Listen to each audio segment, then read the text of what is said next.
Dirty Sports, episode 840, live on YouTube in 5, 4, 3. Welcome to the Dirty Sports Podcast. I'm your host, Andy Ruther, coming to you live from Cincinnati, Ohio, with my co-host from Southern California, Joey No Chill Prano. Hello, Andy. Good morning, Joseph. Great morning, Andy. What a wonderful weekend it was here in Southern California. Good.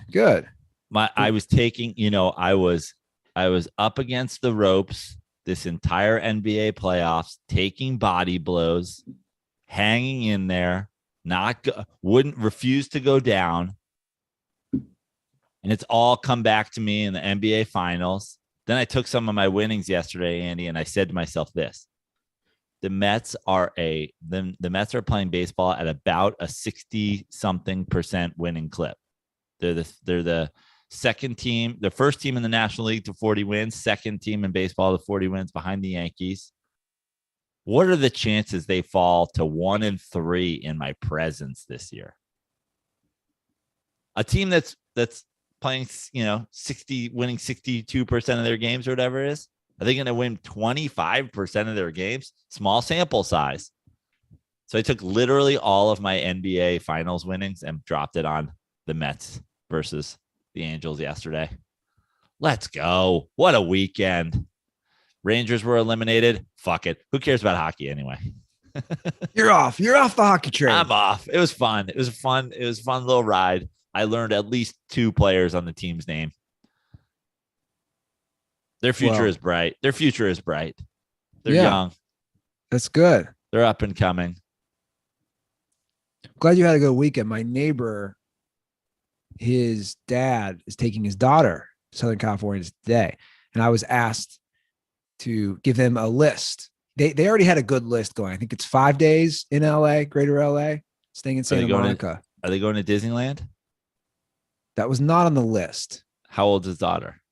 7th grader. Okay. But I mean, the list was detailed, a lot of outdoor stuff, which I liked, needed recommendations. I was just firing away last night. Like where we should go on the PCH drive, just fire. It was a trip down memory lane for me, just firing away all these spots and to go here, don't go here. And of course they had the Venice Boardwalk and I wrote, everybody forgets about the canals. You got to go to the canals. And yeah, you want to we got to go to In-N-Out. Well, you're staying in Santa Monica, go to the one right here in Marina Del Rey. And then just all these different spots coming back to me. The PCH drive in those spots, those are some of my favorite. I know. Like Malibu Seafood. Yeah. Neptune's Net. Is it net or nest? I always mess that up. Net. Like that they would catch fish in. Yeah. So it's good that you're doing well. And it's good that the state of California is doing well with the Warriors. Wow. Yep. Hell of a comeback.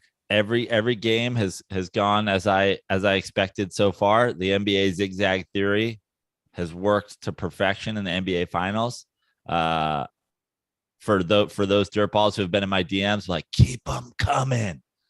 Here's what I have to say. I think we have a now Warriors Game 5 win to swing it back, a Boston Game 6 win to even it. Then I have predicted from the beginning of the series, Boston in 7. But of course, all I'm really predicting is a Game 7. Anything is possible. Yeah. Well, the Ruther curse again. What did I say? Oh, I remember. Trust me, dude. I doubled my bet when you said you didn't think they could do it in Boston. I said Celtics win again. They lose in San Francisco. They close it out, Game 6 in Boston. And I was feeling good. And Steph Curry said, not so fast. He had a hell of a game. It's a great game. Fantastic game by Steph Curry. Maybe his best finals game. Oh, by far. Yeah.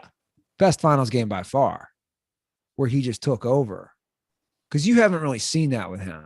No. In fact, I would say in the NBA finals, you have more like shockingly disappointing Steph performances than you do like signature Steph Curry, this is my team, this is my series, this is my championship performance. I mean, as shown by, again, the lack of 0 finals MVPs, the losing the series prior to Kevin Durant joining, obviously them being unstoppable when Kevin Durant's there, them losing to the Raptors when it's all on Steph. His game, what was that, game 6 in the Raptors series, being incredibly disappointing.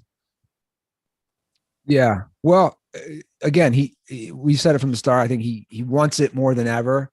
He's playing his best basketball, definitely in the finals. And if they win, he would definitely be the finals MVP. But there's some chatter in the DirtBall call land. Oh, really? Yeah, you're being too hard on Mr. Curry, Joey No Chill. How am I being too hard on Mr. Curry? That you're just not giving him the respect that he deserves. I believe my long held opinion on Steph Curry is top 12 to 18 somewhere, all-time NBA player. He's somewhere in the 15 range all time. He's the greatest shooter in NBA history. Is that not enough for people? Apparently not. I'm going to play it. I honestly don't even know.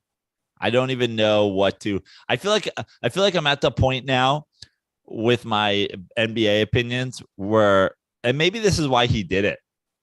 Although I feel like he did it pre-Twitter and pre-like Instagram or whatever, pre-having phone calls on podcasts. But I feel like I'm now at the point with my NBA rankings where I'm going to need to make an official list, like, of my top 100. Like, I'm going to have to go a pyramid like Bill Simmons to be like, okay, tell me which one of these guys he's better than. Yeah. I think that's a good way of doing it. So it's a long call, and he left the second one. Probably not going to play the second one because there's enough in the first 2 minutes. But this is after Friday night's game 4. Which, you hate to call somebody a prisoner of the moment, but Steph let's go through it again. Steph goes 14 for 26 in a 10-point win to tie the series. He goes 7 for 14 from 3. He scores 43 points. 10 rebounds. Yeah. Great. Easily his best finals game by 1,000,000%, right? Sure. Okay. Now, where does that rank in LeBron James's greatest finals performances ever? 14? 15? 16? Just to keep everything in perspective, 43 points. Do you think that's LeBron James' 10th highest total? Probably around there. If you think if we added up points, rebounds, assists, steals, and blocks for Steph that night, where do you think that ranks all time for LeBron James in the finals? Points, rebounds, assists. Well, to be fair, and he even says this in the call, we're discussing who you and I think is the greatest player of all time. Okay. So I don't know if that's exactly a fair comparison to compare Steph to the greatest. My point is this. Before we start talking about Steph's legacy and greatest of all time, like somebody I'm not getting credit enough, he doesn't have a top, his single greatest finals performance is in a top 15. Like, well, why don't I just play the call? That way you can. And how about this? Where does it rank all time in finals performances if you did LeBron, Michael, Shaq, Magic, Kevin Durant? 40th? Well, I'll play the call. That way you can go through and kind of break down and respond to what he has to say. What's up, Dirty Sports? It's your boy Alex calling from the Bay Area again. Just finished watching the Warriors even the series at 2-2. And after watching Steph Curry tonight and in this final series, I mean, Joe, you just got to give it up. I mean, I know you don't want him to win because then he'd be even with LeBron, and rooting for them. Some people saying he's better than LeBron. Probably I wouldn't be one of them. LeBron's the greatest player of all time, but Steph Curry is in the top 10, I would say. Factually false. And by the way, Joe, your point about asking, is Steph essentially like shooting too much and taking his team out of the game? I mean, it's so ridiculous. When Steph Curry plays like he within the system and getting everyone involved, you say he's not actually carrying the team, he's not doing this, he's not doing that, he's not LeBron. And then now when he's, taking more shots when he has to because his supporting cast isn't playing where they need to be, it's it's Steph shooting his team out of the game. I mean, so ridiculous. Yeah, you sound like Skip Bayless. You sound like Stephen A. I don't want to say it, but especially with your perspective on Steph, Joe, you're turning into who you hate.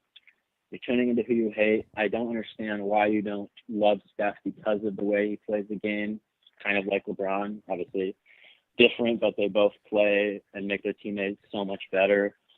The way they play the game, I mean, just get on board. Just appreciate the greatness.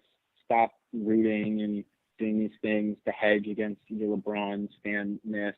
I mean, all right. So, I mean, you get the point. First of all, didn't I say before this series that I would be rooting for the Warriors and Steph Curry despite the LeBron comparisons? Didn't I say before this started I was going to set that aside for numerous reasons? One, I don't want Boston fans to win. Two, all the things with Steve Kerr and how Steve Kerr I think handled everything politically leading up. Didn't I say I was rooting for the Warriors? You did, but you've also didn't I say I was rooting for the Warriors? You have mentioned the fourth title, which we put him in LeBron company, considering rings. And I specifically said that was the reason to not root for Steph, because that's what the internet does. And then I literally said before this series started that I'm rooting for Steph despite that, because I don't want Boston to win a championship. So first of all, that's out. Second of all, you don't get to say because Steph Curry has his great shooting, his 14 for 26 and 50% from three, that suddenly in a series he needed that to even that against a team that is spreading the ball around, where they're having four guys scoring 20 points per game. They're leading the series. First of all, we're not going to talk about Steph Curry's greatness and where he lies till he wins this fucking series and wins the finals MVP. You just watched him even the series to a Boston team. Who's your top 10 all-time player on this Boston team that Steph Curry's got to have his finals performance of a lifetime to even a series against? Is Jason Tatum now top 10 all time? Get it together. If Steph Curry comes back and wins this series, he will win his first finals MVP. His first finals MVP. His very first finals MVP. If Steph Curry comes back and wins, if the Warriors win this series, Steph Curry will win his inaugural finals MVP. In his fifth finals appearance?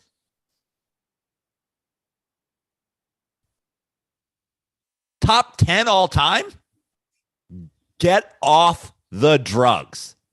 LeBron James, Michael Jordan, Kareem Abdul-Jabbar, Magic Johnson, Bill Russell, Tim Duncan, Shaquille O'Neal, Larry Bird, Wilt Chamberlain, Kevin Durant. That's my off the top of my head top 10. Who's he better than? Get fucked. Who's he better than? Call back. You have our number. You called twice. Call back. Who's he better than? Not Kevin Durant. Not my 10 player. Because Kevin Durant was the Warriors when he was there. Kevin Durant won the finals MVPs, took the big shots. Steph Curry willingly got in a sidecar like Robin in a fucking 1960s Batman series and rode around with Kevin Durant in a little fucking eye mask and called himself the boy wonder.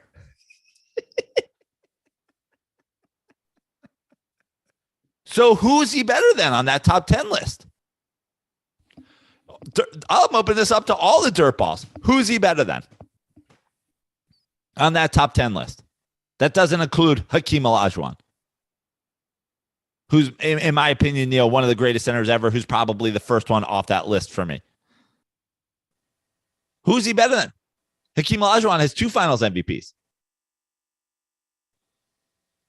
Who's he better than? By the way, Steph Curry, okay? LeBron James, I know, let's not compare him to the greatest player of all time. LeBron James lost his 2 best players, went to game 6 in a finals against Steph Curry. Arguably the second greatest player of all time in Michael Jordan, missed an entire year. Another all-time player, underrated, maybe the single most underrated player in NBA history, Scottie Pippen, who may overall be better than Steph Curry. Maybe. Won 50 games, made it to a conference semifinals, was thank God for the Knicks, a phantom foul away from being in the Eastern Conference Finals. Won 2 less games. That's always the fact I tell people. 2 less games than Michael Jordan. Without Michael Jordan, I should say. If Klay Thompson, who you did not mention in your call, his name was not mentioned in your call, doesn't play, Steph Curry can't make the playoffs? Last year, Steph goes 39-33, plays MVP type basketball for 2.5 weeks. Can't make the playoffs without Klay Thompson. Can't make the playoffs. Can't be the 8 seed.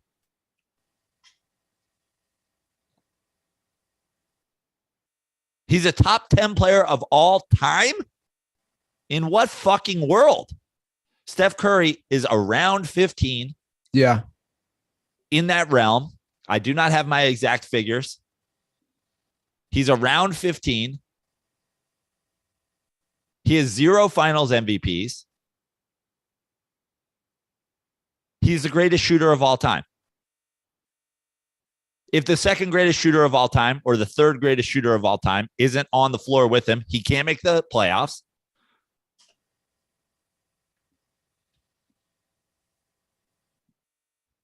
He has more disappointing NBA Finals games than he has elite NBA Finals games. And for the record, when I just want to throw this in here, if I could hop in, when we're discussing all time, this doesn't take away, to reiterate, Steph's greatness. Joe and I, you and I seem to be on the same page. You're a top 20 player in the history of the game. Exactly. How good are you? You're insanely good. Exactly. If we're saying you're somewhere between 15th and 20th all time, you have been absolutely amazing. And that's the problem. That's the problem. I'm becoming what I hate. You are Skip Bayless. That call is a Cowboys Skip Bayless call. It doesn't matter what I say. You feel like you have to defend him even more because he finally had his signature finals game in his 5th finals appearance. He finally did. So now you've got to call and you've got to say, give Steph the respect he deserves. I think this is their 6th. There's 6, by the way. 6. Yeah. 6. Skip Bayless is saying LeBron James, Michael Jordan, Kareem, Magic, Russell, Duncan, Shaq, Bird, Wilt, and KD exist on Earth, and that Steph Curry is a top 10 player of all time. That's a Skip Bayless call. That's the equivalent of Skip saying Tony Romo's top 10 of all time. Okay. Tell me which one of these guys he's better than. And I always argue these are fluid lists. Call right? and give me who he's better than, or call and give me an apology. Those are your options. Shots fired. Now, like I just said, I view things as fluid in this regard. If Steph wins the MVP of this finals and the Warriors win, and he does it a couple more times, these lists are constantly changing. You know, the Skip Bayless, the Stephen A. Smith take is no one's better than Michael Jordan, no one will ever be. That's a dumb take because, again, it's constantly moving, right? Like, we don't know where Luka is in history because he just started. We don't know where some of these guys are, but we do know what Steph's done for about 13 years. It's crazy. Like, I forgot how old I in my head, I kept thinking he's a lot younger. Yeah. You know, Steph's older than you think. Not that he's old, but my point is Steph's been in the league. Steph's 34. You know, he was picked in 2009.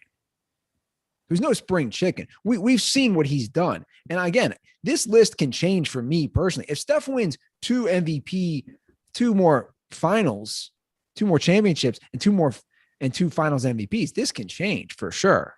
It's very tough to argue your list. If I'm on the other side of things and you're trying to counter of the 10 you've listed, who is he better than?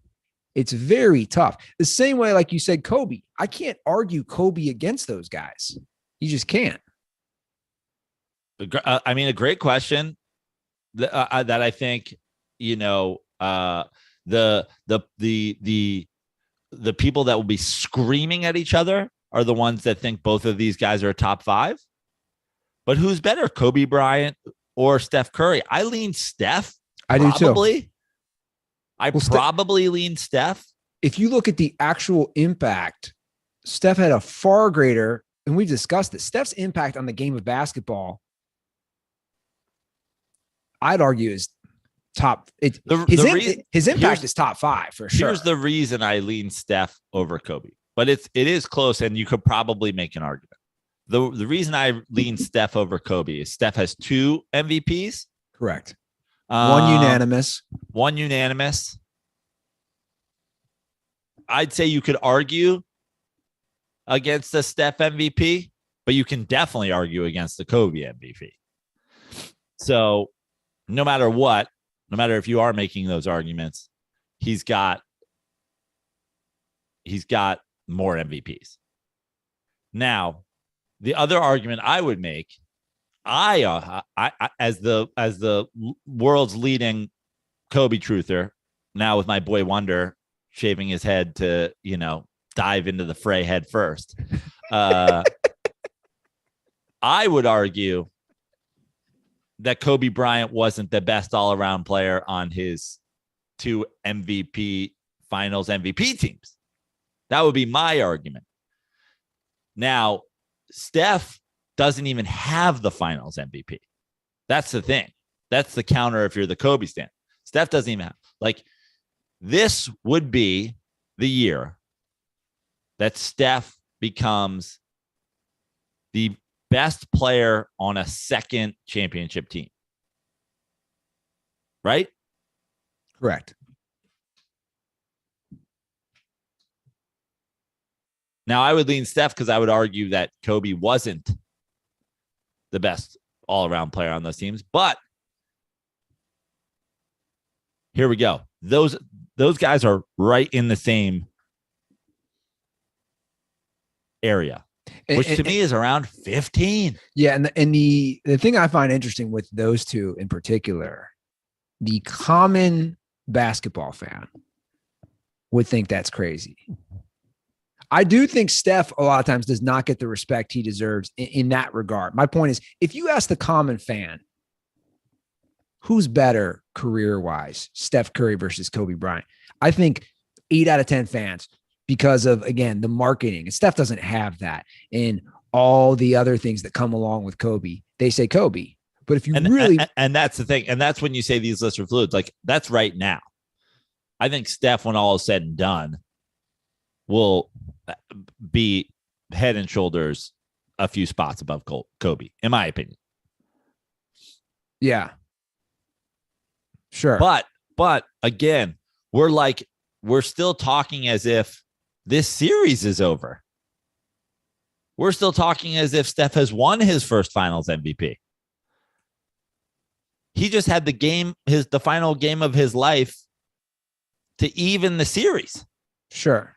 This series is not over. I still have Boston in 7. Well, I think if Steph continues to play, Steph's playing amazing. I think if he plays the way he has been playing, I think they win the series in 7. You're right. Anything is possible, game 7. Now, Laz has even slid into the comments on YouTube. I don't know if he's trolling you or not. I got to read it. Calling you Nick Wright, saying you're mad because the Knicks didn't get Steph. I love Steph. Of course I'm mad the Knicks didn't get Steph. And Laz is the world's biggest Steph fan. So, Andy Laz, if you're watching, LeBron James, Michael Jordan, Kareem, Magic, Russell, Duncan, Shaq, Bird, Wilt, Kevin Durant. That's the top 10 all time. The caller said Steph is top 10 all time. Andy Lazarus is the world's foremost Steph Curry stan. Who's he better than? The only thing on some of those guys on the list, like when we go old school, like you and I can't vouch for a Wilt or a Bill Russell. That's fine. Even That's a Kareem. Fine. That's fine. First of all, I can vouch for a Kareem. Okay. And second of all, those are the two single guys. By the way, if you want to drop Wilt off my list and replace him with Hakeem, let's go. But I would say that when you go through the old things, like as a guy who didn't watch it, it's like you can't argue with Bill Russell that the finals MVP is named after, wins 11 in fucking 13 seasons. Sure. Okay. You also like, again, the game changingness. We talk about Steph changing the game with the 3-pointer and, I'm not sitting here saying Bob Cousy's better than fucking Steph Curry, but like everyone agrees Wilt and Bill Russell are those guys who it's like, it doesn't matter. I mean, Wilt was like a fucking pole vaulter. Like he'd be fine if he had to come into the NBA today. Again, not sure if Andy Lazarus is trolling. He responded better than KD, better than Russell. The KD one is comical considering who won the finals MVPs. Yeah.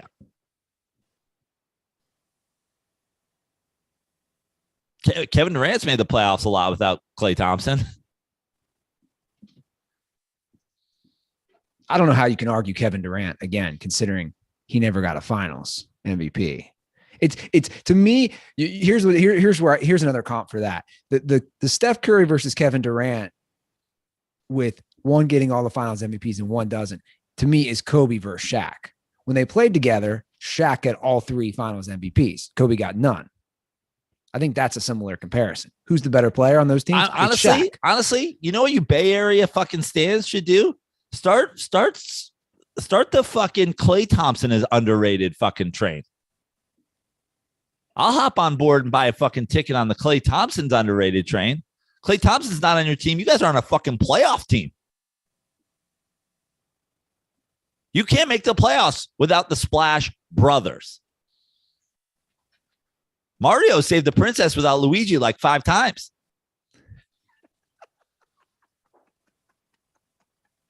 The idea that there was Super Mario Brothers. When the fuck was Luigi even in Super Mario Brothers?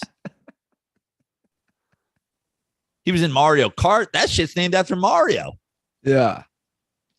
When the fuck does Luigi even appear in Super Mario Brothers? The Splash Brothers, meanwhile, you don't have the brothers. Steph Curry's fucking losing in a fucking playing game.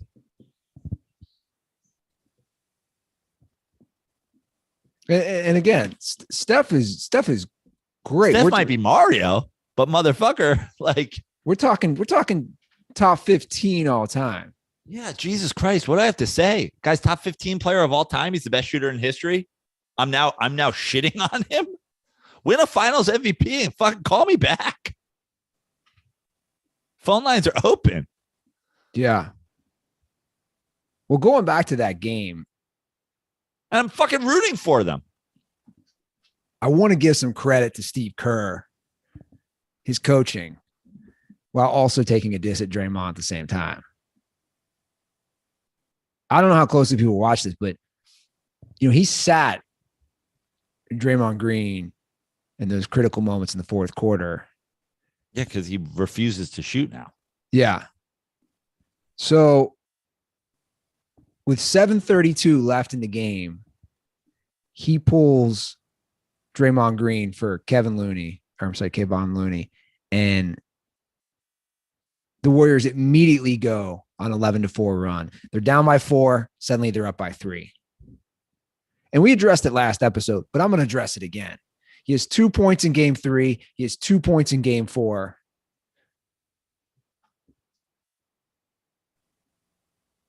Steph can't do it without me and Clay. Clay can't do it without me and Steph. I can't do it without Steph and Clay. That's just what it is. We a team. My tongue can't go in my mouth ever. This has been the Draymond Green podcast.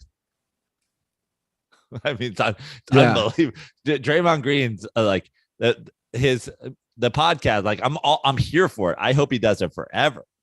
But like the audacity of Draymond Green, the big 3. He's like, we the big 3.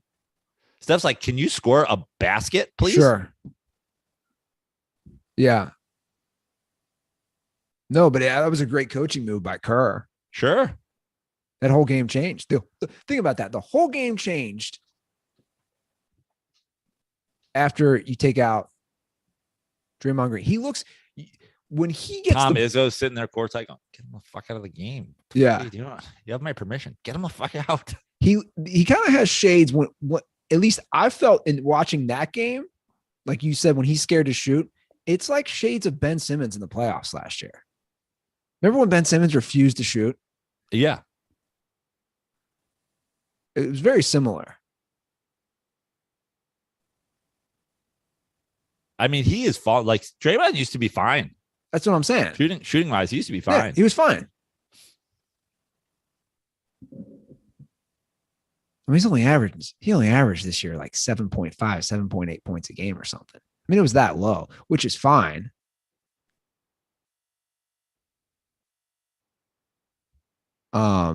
Andy Lazarus is like I can't get over. Steph doesn't. If Steph comes back this year, he will finally win his first Bill Russell NBA Finals MVP trophy.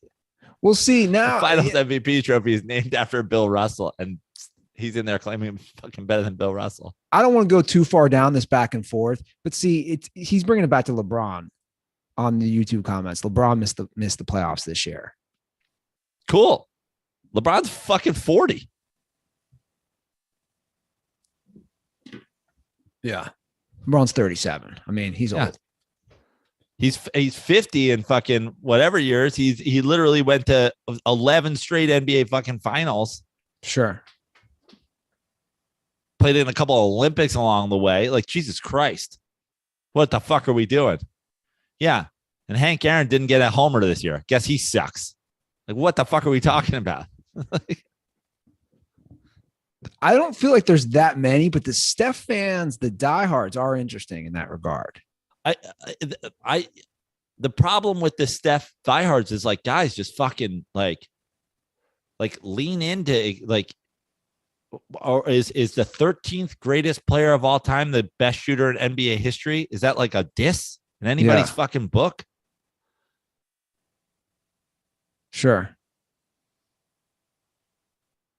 Well, I got to play a diss about somebody on the Celtics because this thing made me laugh, this call. We have a fired up DirtBall. We're really fired up about Jason Tatum's support for Emo's Pizza. Okay. They're fired up about his support or anti his support? Yeah, anti his support. Okay. I like Emo's Pizza. Oh, wow. You're going to get me even more fired up. I'm going to play the call. So for those who don't, it's not like horrible. For those who don't know, popular pizza chain in St. Louis, Emo's Pizza. Jason Tatum openly endorses it. Obviously, Emo's Pizza, for people who don't know, it's essentially Domino's thin crust.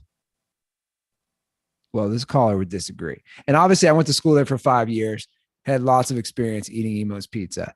So I think it's a first-time caller too. So we've been getting a lot of first-time callers, which I love for the record. 310-359-8365. I like when they're so passionate about something like this. And this guy woke up, and as they say, he chose violence, Joe. I just wanted to call in and say,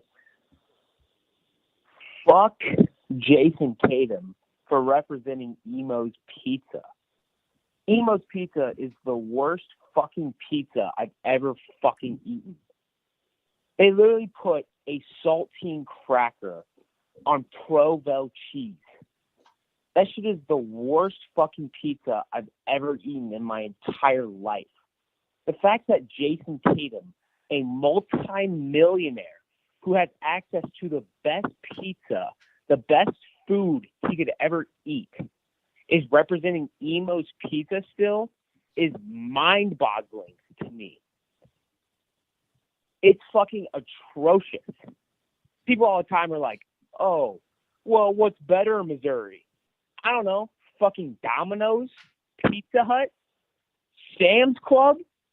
Sam's Club is better pizza than fucking Emo's. Fuck Emo's and everything it represents. Fuck Jason Tatum. Condoms are for fucking Emo's Pizza and that dog shit cracker crust pizza and Provel cheese. What did Emo's Pizza do to this guy? I feel like fired him while he was trying to raise money for his sick dog. And his dog died because of Emo's Pizza. His dog Emo died. Like, dude, did like a porn happen? Did an Emo's Pizza guy come to deliver and he ended up banging your girlfriend and you had to watch? Yeah, he came came home and he was being cucked by a guy in an Emo's visor. Yeah, were you getting cucked while the guy was delivering that hot and ready? What were you? He came in and fucking some Emo's delivery man was fucking, what's the guy's name? Salt bang Provel onto his girlfriend's vag. I mean, this guy is so worked up. Like I said, I'm not like, I'm just like, I'm not, I don't hate it. I don't love it. Like when I go to St. Louis, I'm not the world's biggest Emo's fan. Yeah. And you introduced me to Jets, which is Detroit style pizza. And you had the fucking, you had your the all corner, 8 corner. Yeah. The 8 corners. Anyway, when I was in St. Louis there, the go-to is Emo's. There was also a Jets in town. And I was like, what are we talking about? This is not even close. Like, let's go to that Jets. Yeah. But I'll say this. First of all, Jason Tatum isn't like it's not like, Lombardi's on fucking in New York City came to Jason Tatum and were like, you want to be the face of our pizza? Like, dude, this dude's not a national spokesperson. He's from St. Louis. Yeah. Papa John's ain't coming to Jason Tatum. They're like, I don't know, dude, you're the, 9th best current NBAer. Like, we get Peyton Manning and shit like that. Like, what, like, so I think his options were limited. Plus, they were like, we're going to lean into the fact that he's from St. Louis. So, like, take it easy on Jason Tatum getting the pizza fucking sponsor deals where he can. Second of all, I will say that that's kind of like, not to rank this as if I was ranking NBA guys, but like Emo's is Steph and Domino's thin crust is Kobe. Like I'm going to lean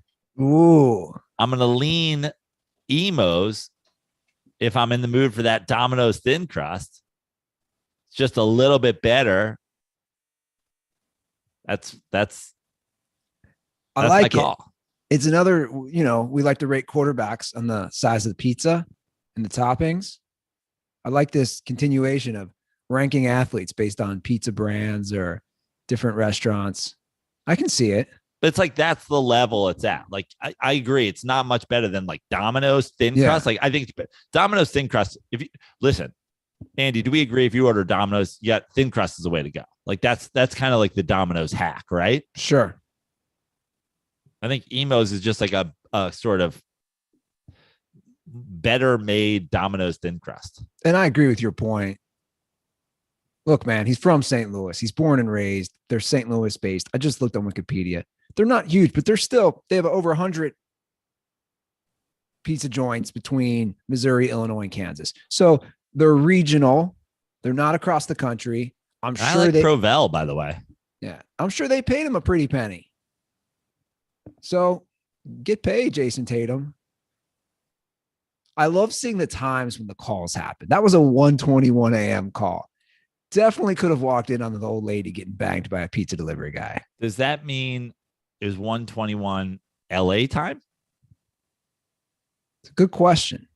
Is that like a 3 a.m. Missouri, Kansas call? Like, I don't know. It's a good question. Because our number is obviously LA number. Yeah. I mean, if that's what's going through your head at 3 a.m., I really think. I mean, again, there's Emo's Pizza in 3 states. So, like, this dude's clearly a Midwesterner. Yeah, I think he's from He Missouri. wouldn't even have strong opinions about it. Sure. I think he's from Missouri. I'm all for you guys leaving your opinions. That's what the hotline's here for. If you're at 3 a.m. frustrated by a slice of pizza, if you caught your significant other getting bent over by an Emo's Pizza delivery guy, if they fired you for some reason, just call the hotline, 310-359-8365. That's what it's here for. Joe's on Carmine. John's on Bleecker. And me, Emo's. We the big three. Speaking of the DirtBalls. Speaking of the DirtBalls, Prano, I got something fun that I'm going to announce today that we'll be doing for the next 2 weeks for our very own Dirty Sports Specialized NFTs, our own branded Dirty Sports NFTs. So it's been a long time coming, but the time is here. We are dipping our toes into the NFT game. We're dipping our toes in. We know all the kids are talking about it. It's what is hot on the internet. So come join us with our friends at Stakes. As you guys see, we work with Stakes in the Stakes app. You can join Dirty Sports and wager against us to win our very own limited Dirty Sports NFTs by playing with us on Stakes. So if you don't have the Stakes app, hop in the Apple Store. If you have an iPhone, download that. And over the next 2 weeks, I will personally be asking questions, posting questions in Stakes where you can bet against us to win new and exclusive branded Dirty Sports NFTs, which will give you that'll give you a chance to win. And I think this could be a lot of fun. The truth is, I don't know that much about NFTs. I know they are hot. The kids love them. Isn't that what I'm hearing on the streets, Joe? Oh, yeah. Kids love them. And you can. Tom Brady's got NFTs. Gronk's got NFTs. All the big names have NFTs. Now Dirty Sports. We've jumped in. We jumped in. So I'm looking at them right now. You're looking at our NFTs? Oh, yeah. Oh. Send me those. I want to look at our NFTs. I'll send those your way. If you really want to help us out so we can keep track of this, download them or go to playwithstakes.com/dirty. So again, this will keep track of everything as far as the number of dirtballs who are installing the app, who are wanting to play. Again, that's playwithstakes.com/dirty. And you can win a Dirty Sports branded NFT. Love it. I should probably learn what that stands for. Do you know? Non-fungible token. You knew it. Yeah. I didn't even know that. Get it now. I know as we do this podcast, the whole market is in disarray. I don't know if you're following it all today. The stock market, it's like going crazy today.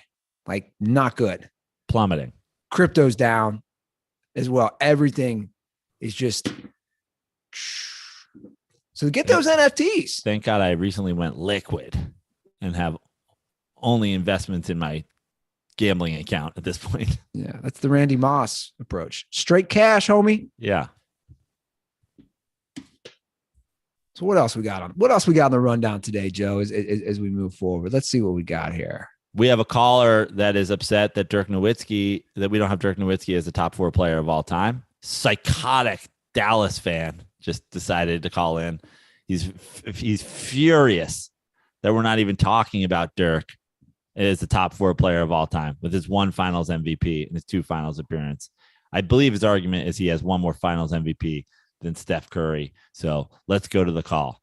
How ridiculous would that be if it were real?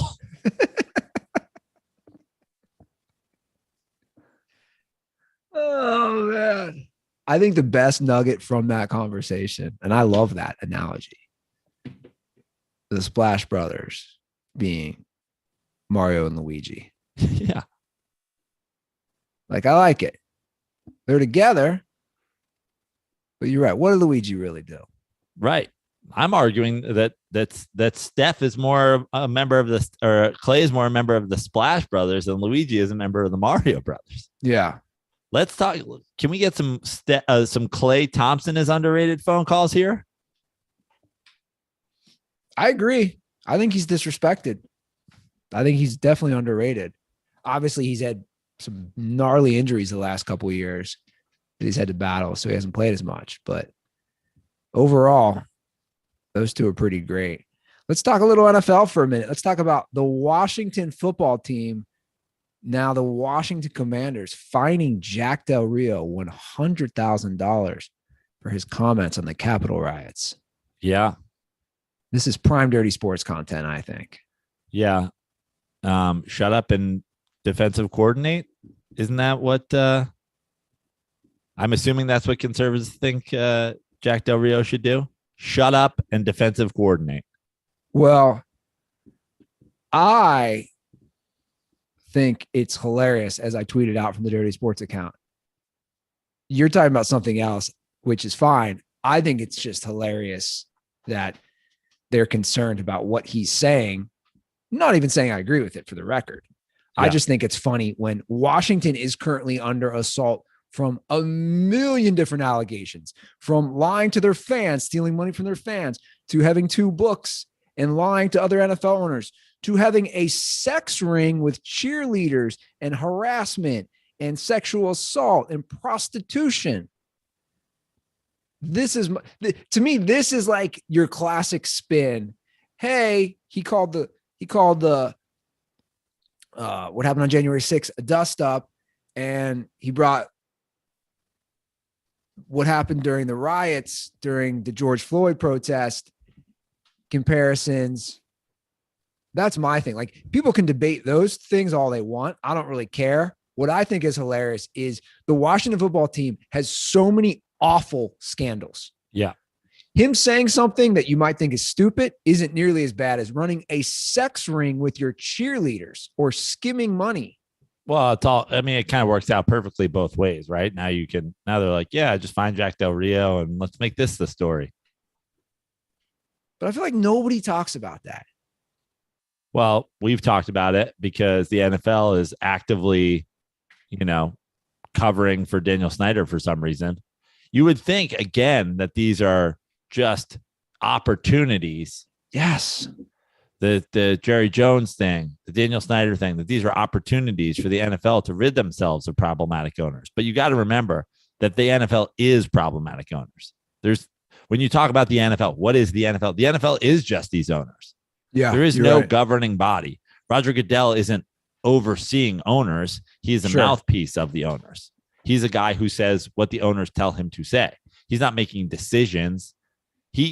Roger Goodell can't fine an owner. Yeah. The owners can fine an owner. The owners can punish owners. There's no governing body. The NFL is just these owners. So when everybody's like maybe this is the end for Snyder. Maybe this is the end for Jerry Jones. No, it's not. It's not. Never going to be. Which the Snyder thing, I always call him Schneider. The Snyder thing is crazy that he hasn't been ousted. At this point, I don't know what he could do to be ousted. Like you're talking. He allegedly, again, I should say allegedly because we don't know. He allegedly was stealing money from his fellow owners. You would think of all the stuff, because we all know the NFL doesn't care about sexual abuse. They don't care about sexual assault. They don't care about women. They just don't. You can call it what you want. They don't. Because if they did, some of these things would have repercussions, and they don't. So all these things happen, and we all knew they're not going to care, right, Joe? But you would think of all the things, again, allegedly, if he's stealing money from his own fellow owners, that would be the straw that broke the camel's back, which always comes back to your point and my point. What does Daniel Schneider know that the NFL owners have done that they don't want him to leak if they kick his ass out of the league? Yeah. But you know what? It doesn't matter even. Like, if it came out, I'm being dead serious. If it came out today, I'm even going to put myself into this situation and think how I would think. If it came out today that Jerry Jones and Stan Kroenke and whoever start listing owners had a Jeffrey Epstein, and they probably could, type sex island with an underage sex ring and all these awful things. Are we now just talking about the Robert Kraft situation?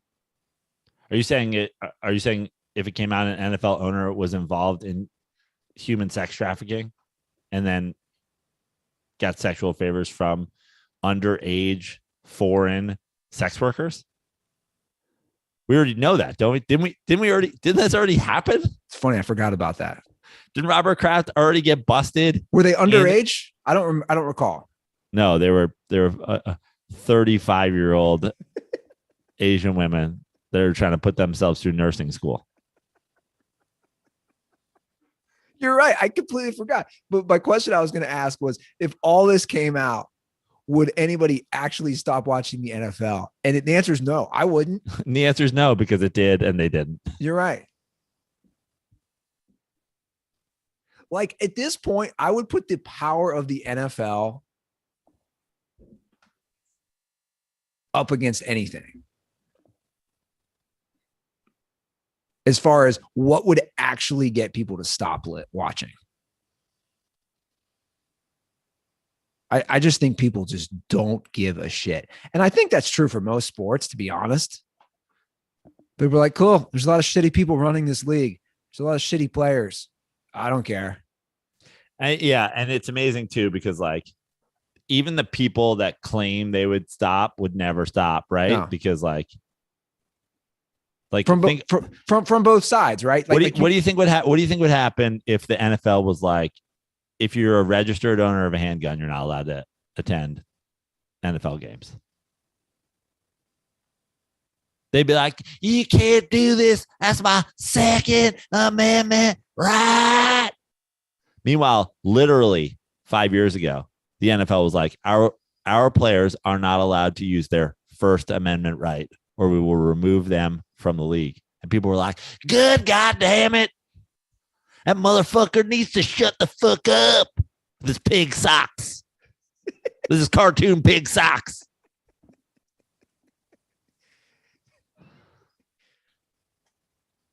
You ever had that argument? And then somebody goes, what about his fucking socks? And you're like, what the fuck are you talking about, dude? That has been my favorite. That's my dude. If you really he wore fucking socks. Dude, if you really think about it, like if you break down everything, if you really think about it, that might be the funniest argument against Kaepernick was socks. Like socks. Not even a shirt. Not even a jersey. He also wore a shirt with Fidel Castro on it.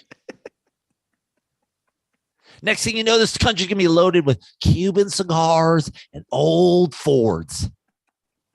You know, you sound like Clayton Bigsby. You sound like Dave Chappelle as the black-white supremacist. That's how he was. It's true, though, man.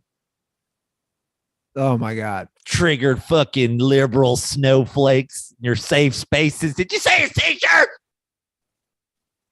I almost died. I saw Fidel Castro and he had cartoon pig socks. I almost died. The pig sock. Can you imagine? Seriously, can you imagine being an adult male triggered by somebody's socks? That's what I was about to say. Yeah. Like if someone's socks bothered you. And if you were having a discussion online, because you and I have both seen them a lot, that's my favorite. People were just like, oh, yeah? Well, what about those socks? Fucking socks had pigs on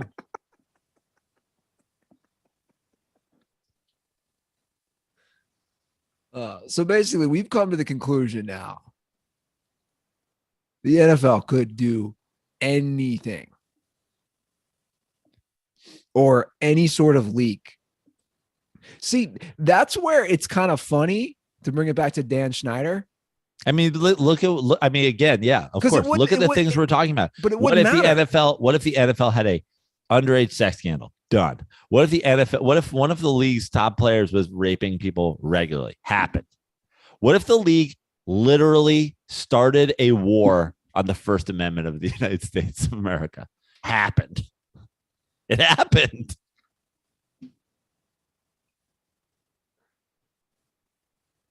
Hasn't stopped it. Only created a bigger and stronger league. It's crazy. It's absolutely crazy. And what if the most like the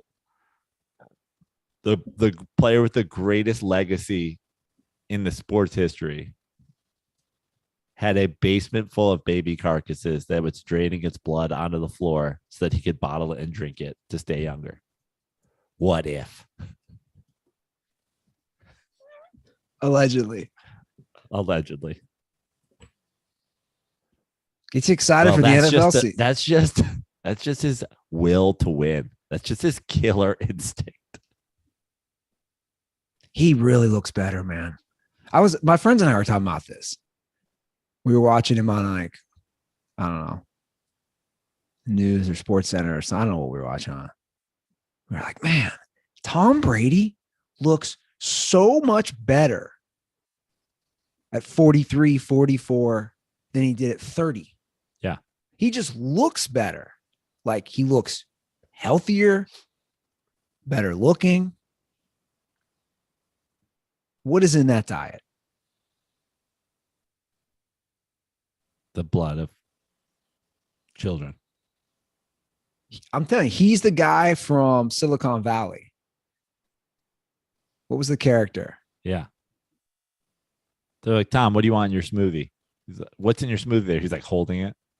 It's like, kale, some vitamins, and cayenne pepper. They're like, why is it red? He's like, oh, that's the blood of children. Beets? No, the blood of children. I drain the blood of children. Well, before we move on from this NFL discussion, I have to let the Dirtballs know. I was like, last episode, the Bengals called me. It was a pleasant conversation. It was fun. I'm obviously not getting season tickets. That was all a joke, blah, blah. Call me again today. Getting a little aggressive, Jenny. Just saying. I told you when we got off the phone, I shot the shit because I was on the freeway. Don't call me, I'll call you. Yeah. I told her that. Hey, cool. I appreciate it. Good luck. We had the conversation. Left me a 30-second voicemail today. She's like, Andy, I heard you on your podcast saying you were coming back to the team. And I just want to double check that that's happening. Which I did not say. Even though someone on Reddit would like to say that I'm a sellout because I complimented Joe Burrow and his swag. And guys, for the record, have I ever dissed Burrow once, or have I always said how, I've always liked Burrow and he's always been great. I've never dissed Burrow. Again, I was wrong. I take the L. Where's the L chain? It's over there. But I wear the L. Joe Burrow overcame Mike Brown. So I was wrong. That's all I've said. Because he's played that well. He has overcome it. Even just by going to the Super Bowl.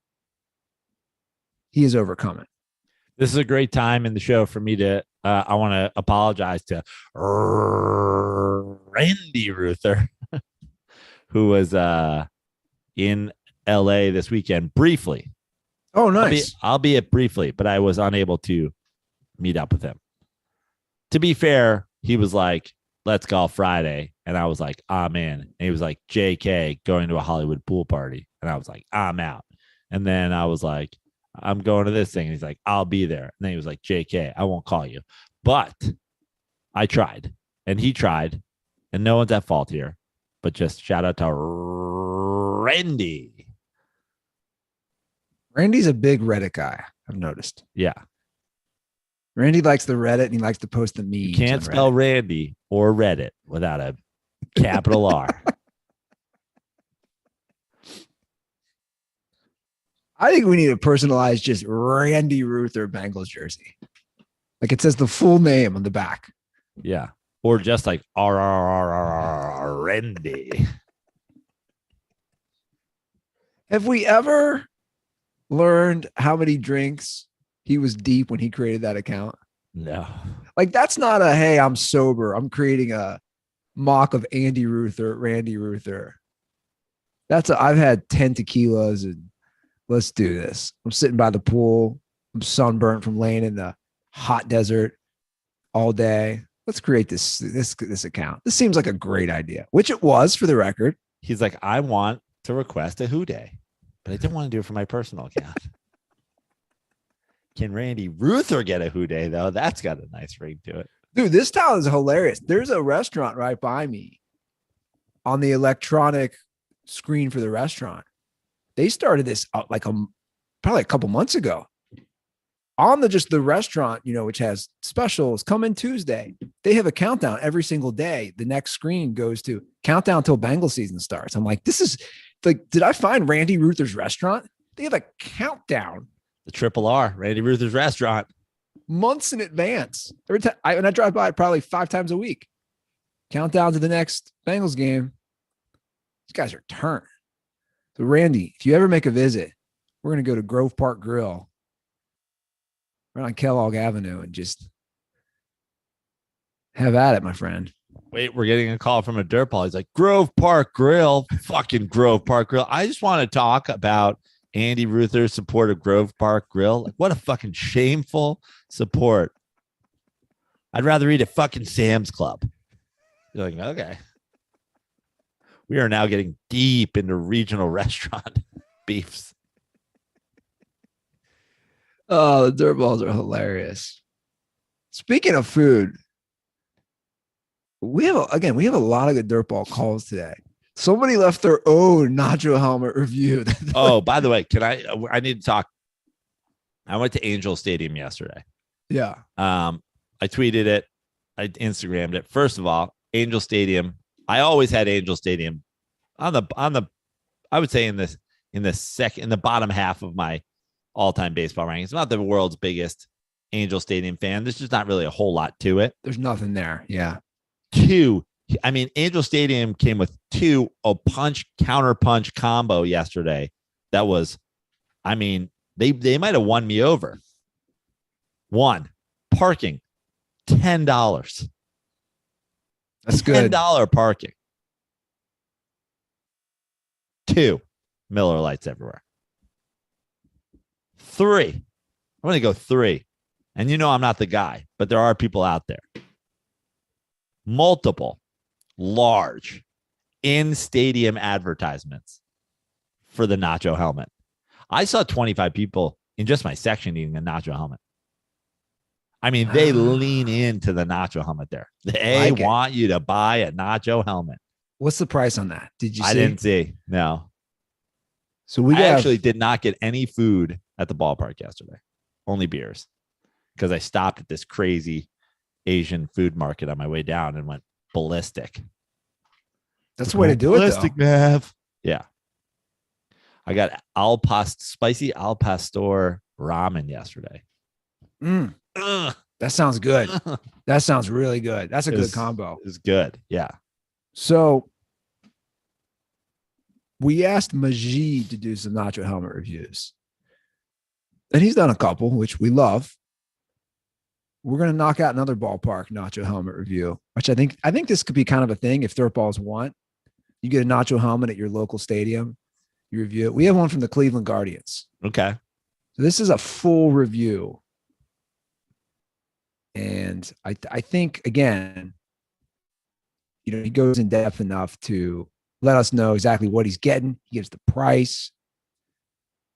What we got here? So we got a few. Okay, I think this is it. All right, let's check it out. Hey, Joe and Andy, this is Matthew Zerkis over in Cleveland. Just calling because I ended up going to the Guardians game last night and watching them get blown out by the A's. But I wanted to call in so Majid doesn't have to go all the way out to Cleveland. This is my review for the souvenir helmet nachos in Cleveland, Ohio. So the Guardians were playing the A's. Like I said, I took my 4-year-old son. We went and got in line. Regular nachos, $16.50. Souvenir nachos, $18. Price point, yeah, it looks like you get a little bit more for the cost. Pretty good. They ran out of beef, so we had to get chicken. It was chicken, cheese, jalapenos. That was it. Honestly, when it comes to nachos, you only have about 1 or 2 good chips. Everything else is soggy or dead-ass dry. So the nachos were not good. They were absolutely gross. The jalapenos were good, but I mean, can't really mess up jalapenos. So overall, ate the whole entire thing because my son didn't want any after that. And then he puked in the helmet, which was pretty cool. So I didn't have to waste it completely. And then, of course, you take it to the bathroom, wipe it all out, take it home with you. So now it's sitting on our bar just for the sake of it. Now, overall, would I buy it again? Of course. I'm going to buy it on the 26th when I go again. Have a great day, boys. Unbelievable. I think that's the thing. I think that might be my issue with the nacho helmet in general, too, is like, in my opinion, I'm not a huge nachos guy, first of all.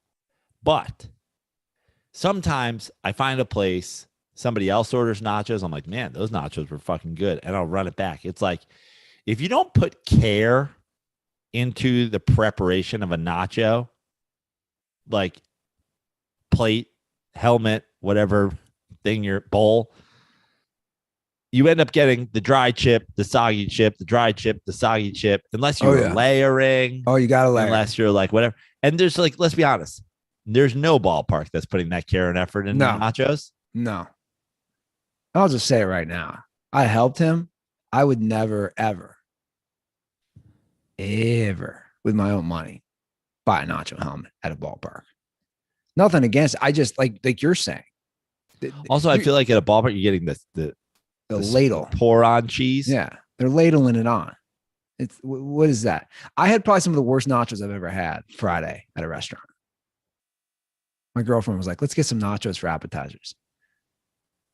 And I didn't really say anything at the time, but I left there thinking this was terrible. Like I think I make good nachos, especially if I've had a little cannabis in my system. Like you're saying, layering. Like what I'll do is literally, and it's simple. I'll just take shredded cheese, put them on chips, but then you layer one layer, put more chips, layer, maybe cut up some, hopefully I have some steak that's already cooked, cut that up, put that around and put some salsa. Now, a lot of people like sour cream. You could add that too. I don't usually have sour cream at the house. I'm never a guy who's going to make nachos. I'm never a guy. I'm almost never a guy. I would say I'm never going to order nachos. And I'm going to say that because I never do. Somebody might, hey, should we get nachos? Sure, fine. You want nachos? Let's get fucking nachos. I'm just not the guy. I think it's a good stoned food. Never order nachos at a place. I never order chicken, honestly, to be with you either. I'm like, well, listen, I can make chicken at home. Fucking. I've never gone to a restaurant and be like, give me that roasted chicken. Yeah, I'm not a big roasted chicken guy. What do we think about this price point? So $16.50. It's insanity. Interesting that it's only $1.50 more with the helmet. Yeah. So $18. That's a lot of money, man. I know inflation's insane right now. Going on. I would love to see the nacho helmet guy on Shark Tank. He's like, I'm here asking for $1 million for 1% in my nacho helmet business. We are selling them at ballparks everywhere. And then Mark Cuban's like, oh, what do you make them for? He's like, 8 cents. What do you sell them for? $18.50. Well, that's a pretty good margin. Yeah, it's insane. We upcharged him $1.50 for the helmet. And what do the helmets cost you? 4 cents. Oh, okay, that's great. It's the biggest. There's a bidding war. It's the biggest ripoff ever. You want to just get to some calls? Yeah. We're already jumping into them. 310-359-8365. We got a lot of good calls today. Shout out to the DirtBalls. And we have a lot of what I would call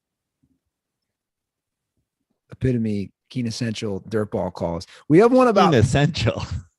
Quintessential. How's it pronounced? Quintessential. What did I say? I don't know. You blended it with like a fucking Mexican hotel chain. You're like, welcome to La Quintessential Inn. Oh man. This one's about Maverick, Top Gun 2, saving his relationship. I love this. Let's get to this one. Have you still not seen it, Andy? So I haven't. So here's the deal. You should be ashamed of yourself. Here's the deal. You should be Mr. Captain fucking America over there. Oh yeah, I'm so Captain America. No, but here's the thing. My significant other had never seen the original. She's younger. I mean, whatever. She's 33, so she's a little younger. We watched it Thursday night. You got to watch that first. So we watched it Thursday night. The plan was to probably go Saturday night. That was on me. I was taking too long. I was cutting the grass at the house, and I took too long to get down to her place. So that's on me. But she loved it. I think loved the original. Oh, she was shocked how much she loved it. She's like, this, she kept saying, and even the next day, this is such a great movie. This is so good. It's got everything. It's a great movie. And it really is. Not that, I mean, that's probably the 20th plus time I've seen it, but I probably hadn't watched it for 3 or 4 years, maybe. It really is a great movie. Yeah. And I was thinking, we were both thinking of what you had said recently about like the just over the top homosexual lines and just like, is this gay jokes or are these guys just gay? I'm getting a hard on. Don't tease me. Guys, like just fuck already. Yeah, like that. So I will see it hopefully this week, but here's the call from the Dirtball. Yo, what's going on, Dirty Sports? Quick Top Gun Maverick review. First and foremost, I agree with pretty much everything that Joe said. Had the perfect blend of nostalgia while also being, honestly, a really good standalone movie. But even more importantly than that, Top Gun Maverick saved my dating relationship. I'm going to explain. So we walk into the theater. Ironically enough, my girlfriend was the one who said she wanted to watch the movie. So we're walking into the movie. I didn't really think about preparing, like watching the first one before we went or anything like that. I just kind of went cool. And then she said, okay, there's a showing at 8:30. So we went and we're at the movie theater. And, I'm just asking her like, oh, are you excited about the movie? She says, yeah. And then I go, do you remember the first one? And then she says, no. And I was like, okay, that's a little bit weird. We probably should have watched the first one first, but whatever. So we get into the movie theater. Right before the movie starts, she goes, I'm going to be honest, I don't think Tom Cruise is a very good actor. And so literally I had the moment where Joe Prano almost crashes his car because Schiavelli doesn't recognize Mike Tyson's voice. And I literally was like, just in a midlife crisis. I was wondering, like, do I dump the popcorn all over her? Do I just get up and walk out? I wasn't really sure. I managed to just kind of squeak out like okay, let's just watch the movie and see what happens. And so then we watched the movie, obviously phenomenal movie. At the end, the first thing she says to me is, I was 100% wrong. Tom Cruise is a great actor. So thank you, Top Gun Maverick, for saving my relationship. That's it for me, guys. Peace. The ups and downs of that date. Oh, yeah. Just coming in level, right? And then she goes, I don't think Tom Cruise is a fucking good actor. He suddenly in the jet wash, he's spinning out to sea. And then next thing you know, she pulls it out. It's great. I mean, the thing about Tom Cruise, I've said it before, and I'll say it again, is like, and this is the this is the argument you need if you're talking to somebody who knows movies at all for real.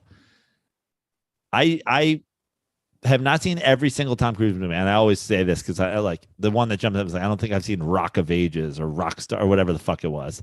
But like there's a couple Tom Cruise movies in my blind spot. Very few, less than 5. Of all the Tom Cruise movies I have seen, dozens and dozens, I would argue Tom Cruise has never been bad in a movie. Even great actors are bad in movies. Even great players like Steph Curry have poor finals performances. I would argue that if you look at Tom Cruise's body of work, Tom Cruise has been in bad movies, but Tom Cruise has never been bad in a movie. Tom Cruise is coming out. Tom Cruise is giving you 25, 8, and 8 in basically every movie he's ever been in. Which makes the point of him never winning an Academy Award wild. I mean, I think that's the thing. It's like Tom Cruise has also just become Mr. Blockbuster. Yeah. And he had his Magnolia. He got a nomination. I think he's been nominated. I think he was nominated for Rain Man. I think he was nominated for Jerry Maguire. I think he was nominated for there's another one in there. Might have been nominated for Interview with the Vampire. But like mostly, yeah, does he have those insanely peak, like dramatic, like over the top killer like performance? No, but I would just argue he's never been bad, which some of the greatest actors of all time. I've seen Jack Nicholson bad in a movie. I've seen it. I have seen fucking Blood and Wine or whatever that movie was. I've seen Wolf. Like Wolf. I've seen Michael Caine bad in a movie. I've seen, the other guy, classic crossover with Rain Man, but like Dustin Hoffman, like there's I don't know if I've seen Dustin Hoffman bad in a movie. I've seen Dustin Hoffman like average in a movie. So Cruise has 3 Oscar nominations. Born on the 4th of July, 1990, Jerry Maguire, 97, and Best Supporting Actor, Magnolia in 2000. Yeah. I would like him to get an Academy Award. I just think, I think that would be. Who's got time to go do a fucking another Born on the 4th of July? This guy's got fucking 2 Mission Impossibles coming out. Top Gun Maverick. Guy's Mr. Blockbuster. And I would just argue Mr. Consistency. Sure.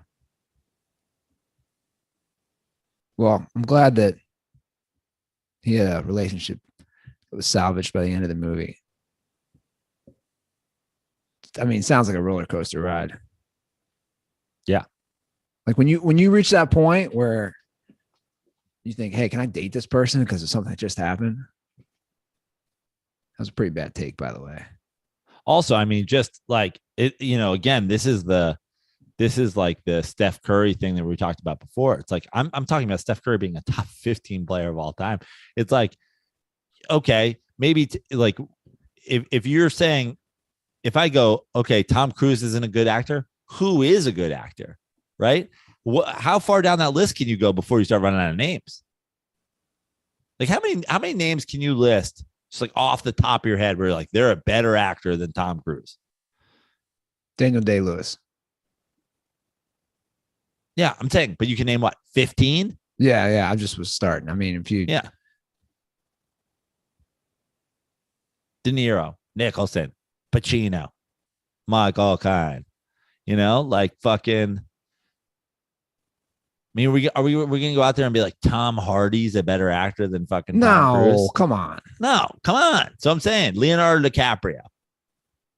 Is Matt Damon a better actor than Tom Cruise? I've seen Matt Damon bad in some movies. I put those guys parallel. Sure, they're in the same class. Yeah. But also fucking, I don't know. Matt Damon held down a couple of Born Identities. But like, I don't know if the range is there. Clooney was bad and Clooney wasn't bad in Batman, but he was pretty bad. Like, what about a guy like Bradley Cooper? Sure. Okay. I'm saying we're going to run out of names pretty fast. We're Yeah, already, by the way, I'm not saying, we're already in Bradley Cooper range. yeah, I'm not even saying Cooper's better. I'm just Yeah. like, I'm looking for a comp. Okay, let's get to another call coming at me and you hot, fellow Ohioan, about our Ohio geography. First time caller. Like I said earlier in the show, it's funny that's what we're getting first time callers on now. I love it. Like mostly not sports related stuff. Hey man, emo sucks. Hey guys, learn some geography. I'm calling in. I don't want to learn Ohio geography. No, I declined All right, I'm playing the call anyway. respectfully. What's up, boys? This is Jordan, longtime listener, first-time caller, number one Northwest Ohio DirtBall. Just calling in to say, what's up with you guys in geography? Joe was thinking the Ohio River flows from Cleveland to Cincinnati, and a couple episodes before that, he was talking about how he thought of someplace in Canada was over Montana, when I said, no, it's west of there, more over Ohio. So, Joe, you apparently think Idaho. that Ohio is west of Montana? And this has been over a year ago, but it's been bothering me. Andy has zero knowledge of cities in his own state. When he was talking about Ohio amusement parks in 2 separate episodes last summer, he referenced Cedar Point as the one by Cleveland. Cedar Point is in Sandusky, which is halfway between Toledo and Cleveland. It's over an hour away from Cleveland. I think each of you should post on social media a picture of you holding a spoon in one hand and your high school transcript in the other to prove to us that you actually passed geography. I don't know, boys. Maybe I'm being a hypocrite.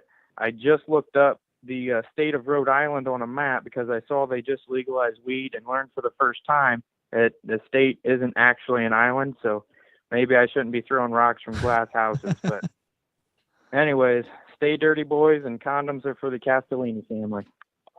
Good First of all- condoms are for. First of all, let's clear up one. Obviously, if I said Ohio was west of Montana, obviously I said Idaho or misspoke.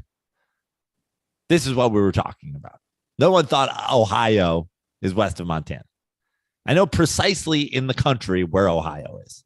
Now, do I know anything specifically about what's happening inside of Ohio? No, nor do I care.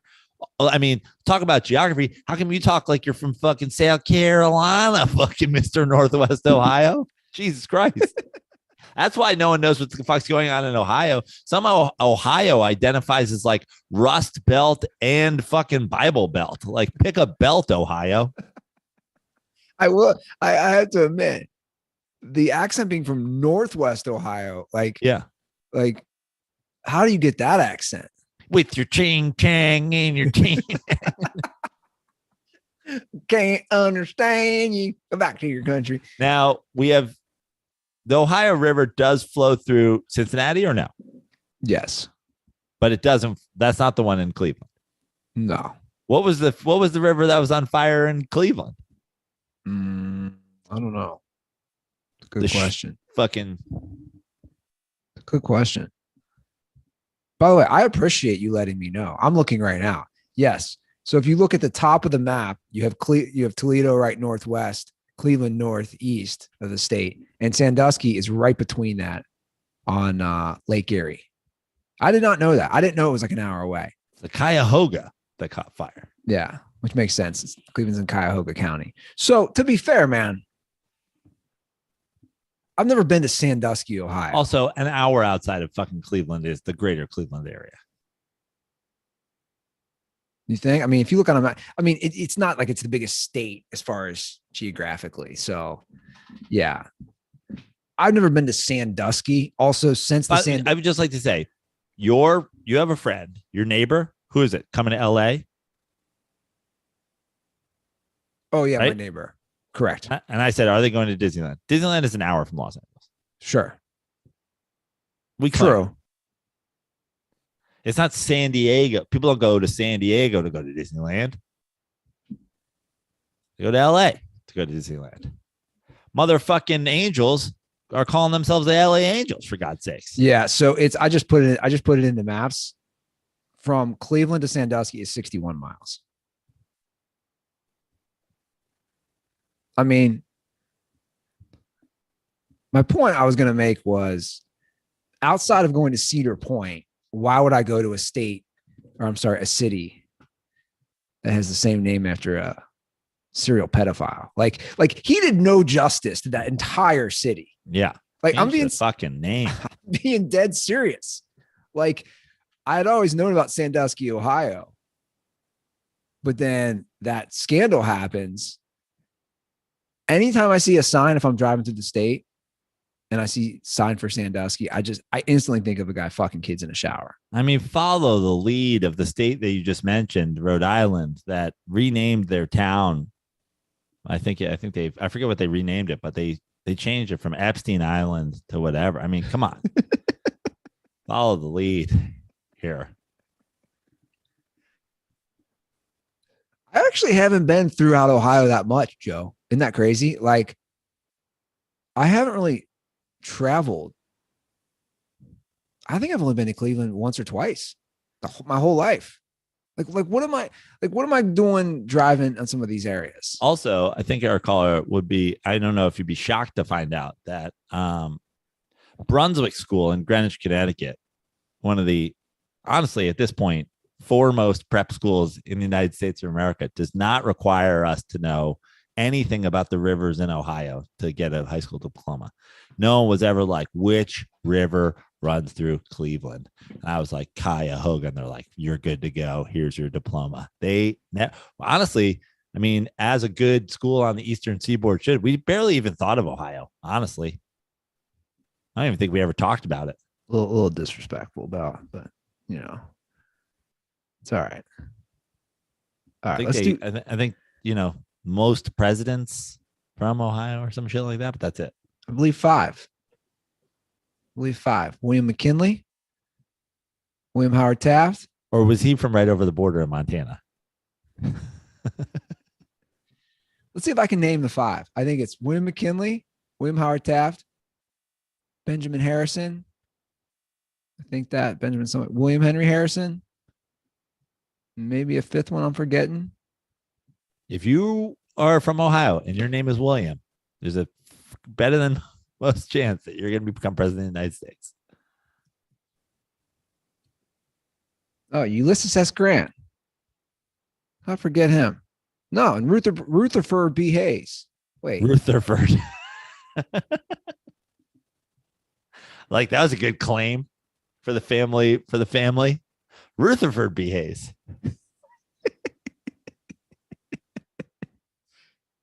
Yeah. Okay. We'll do one last call. I like this next call. I'd like to see this happen in the major sports, but there's no way they would do this.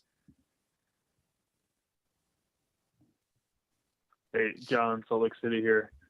I had rugby on the TV today, which I watch like once every 2 years. I kind of know what's going on, but not all the ins and outs. Anyway, some dude had a bad hit on him, and so they were reviewing it with the video.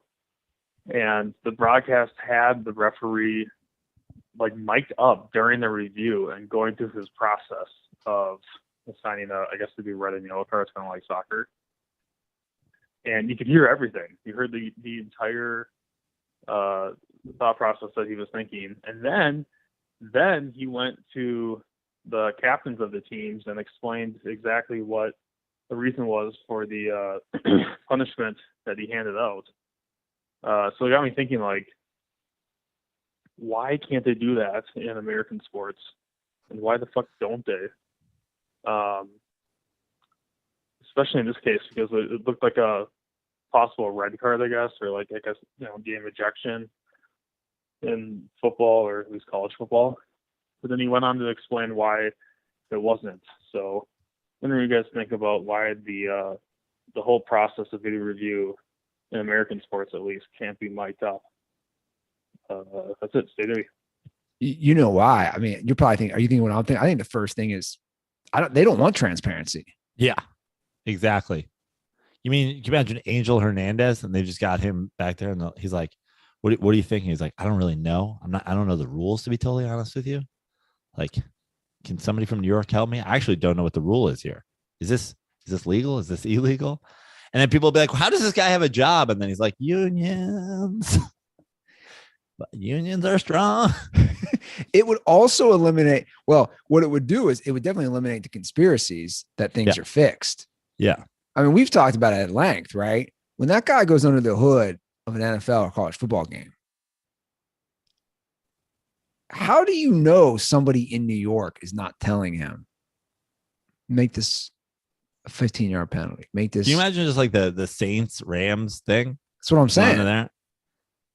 And they're like, what are we supposed to do? That's pretty egregious. And they're like, it's not reviewable. He's like, so I just go out there and fucking get death threats now? And they're like, yeah, kind of. He's like, fuck you guys. That's what I'm saying. They're like, why weren't you watching in the first place? He's like, I don't know, honestly. I don't know why wasn't I watching the receiver the ball was thrown to? I don't know, man. It's crazy. I took mushrooms yesterday. I'm still kind of freaking out. They're like, don't say this. We're mic'd up. You would never see a mic'd up ref, especially in the NFL. No. Like NBA, they walk over to the scorer's table and they let the announcers know, and that's mic'd up. And we see it because they're all wearing microphones. You can see it, especially watch the NBA game tonight. You can see that they have the mics on. They're never going to allow a full open discussion with the refs to their league officials, to players, to coaches. Never. Just because of this reason. Never. Because if everything was caught on audio, they'd have to be 100% held accountable. Yeah. And right now they're in this gray area where accountability is always in flux, and you can't really ever put something 100% on somebody because then they move on to the next game. And that Saints Rams game from a few years ago is a prime example. Like, what would they do? They couldn't get around it. But we've all forgotten about that for the most part. We haven't. They're like, what do you think, Tim? He's like, stop saying my name. People are going to Google me. Yeah, it is interesting that they do it with players and everything else is mic'd up and they put that out in the open, but not the refs. No, we never know. All right, 310-359-8365. Thank you for all the calls. Give us a ring. Tell me about a local pasta restaurant that you hate.